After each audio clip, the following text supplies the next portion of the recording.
नमस्कार दोस्तों, स्वागत है आप सभी का आपके अपने चैनल भक्ति आपके द्वारे पर।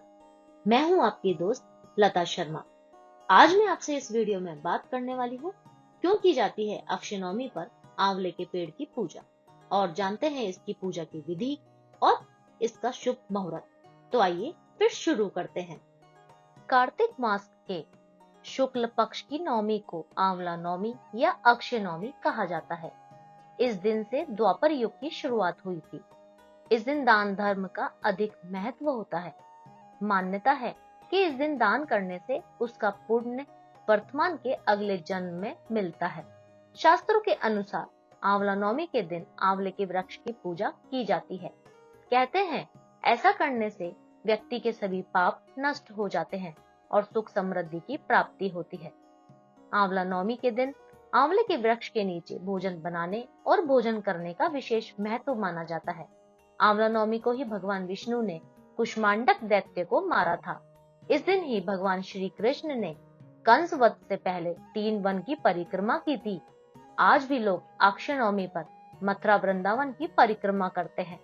संतान प्राप्ति के लिए इस नवमी पर पूजा अर्चना का विशेष महत्व माना जाता है। इस व्रत में श्री हरि विष्णु का स्मरण करते हुए रात्रि जागरण भी किया जाता है।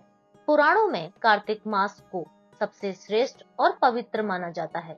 इसी महीने में 4 मास की योग निद्रा के बाद भगवान विष्णु जागृत होते हैं। इसके बाद से ही 4 महीने से बंद पड़ी पूजा पाठ और शुभ कार्य का आरंभ हो जाता है। इसी माह में भगवान विष्णु और माता लक्ष्मी की पूजा पूरे विधि विधान से की जाती है।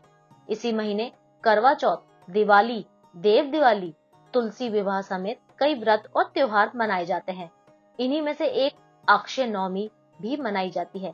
हिंदू पंचांग के अनुसार कार्तिक मास में शुक्ल पक्ष की नवमी को आंवला नवमी या अक्षय नवमी के नाम से भी जाना जाता है। इस दिन आंवले के पेड़ की पूजा करने का विधान माना जाता है। दोस्तों, इस दिन लोग आंवले के पेड़ की पूजा करते हैं।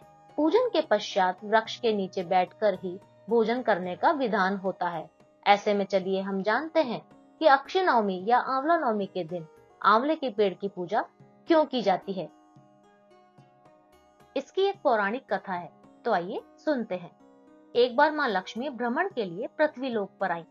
रास्ते में उन्हें भगवान विष्णु और शिव की पूजा एक साथ करने की इच्छा हुई। माता लक्ष्मी ने विचार किया कि एक साथ विष्णु और शिव की पूजा वो कैसे कर सकती है। तब उन्होंने सोचा, तुलसी भगवान विष्णु को अति प्रिय है और बेलपत्र भगवान शिव को। माँ लक्ष्मी को ख्याल आया कि तुलसी और बेल का गुण एक साथ आंवले के पेड़ में पाया जाता है।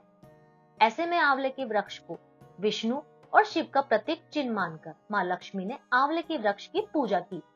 कहा जाता है कि पूजा से प्रसन्न होकर विष्णु और शिव वहां पर प्रकट हुए। लक्ष्मी माता ने आंवले के वृक्ष के नीचे भोजन बनाया और विष्णु और भगवान शिव को भोजन करवाया। इसके बाद स्वयं भोजन किया।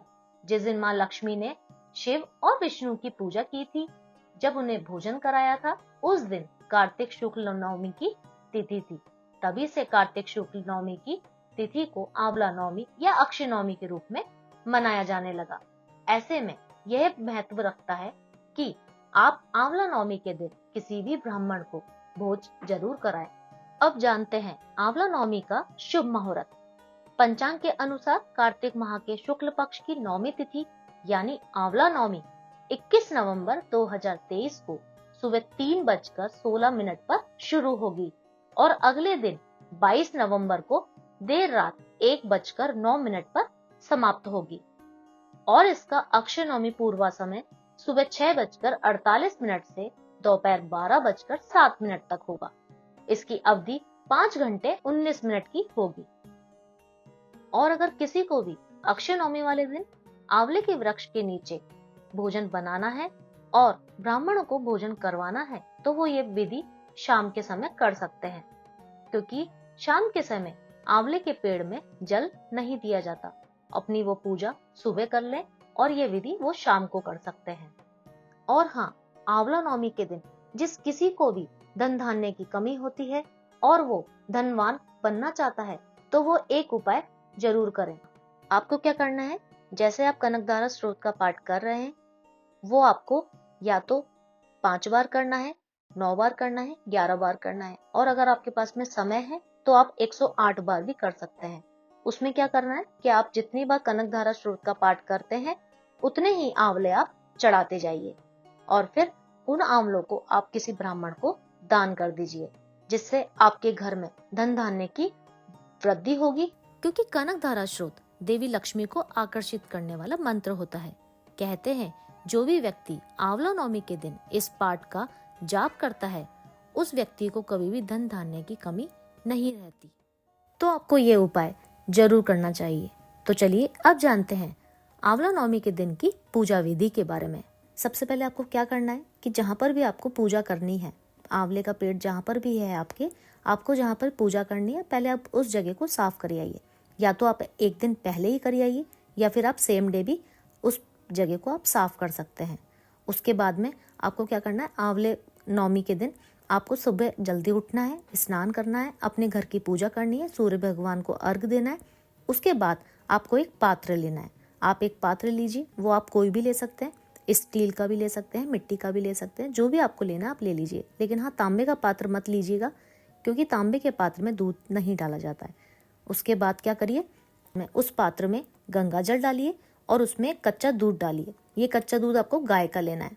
और हाँ, अगर आपको गाय का दूध नहीं मिलता है तो ध्यान रखिए आप कोई भी दूध ले सकते हैं, लेकिन वो दूध कच्चा होना चाहिए, क्योंकि उसमें हमें कच्चा दूध ही काम में लेना है। फिर आपको इसको आंवले के पेड़ में समर्पित करना है।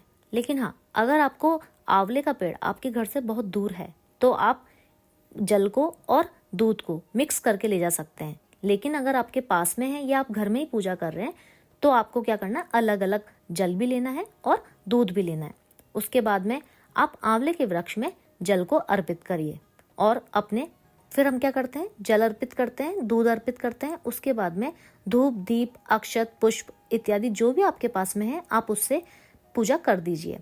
फिर आंवले के पेड़ की परिक्रमा की जाती है। ये परिक्रमा आप अपने समय के अनुसार 5 बार भी कर सकते हैं, 11 बार भी कर सकते हैं, और अगर आपके पास में समय होता है तो आप 108 बार भी कर सकते हैं। इसमें आपका क्या करना होता है, कच्चा सूत लेना होता है या फिर आप रोली भी ले सकते हैं। उसको बांधते जाइए और परिक्रमा करते जाइए।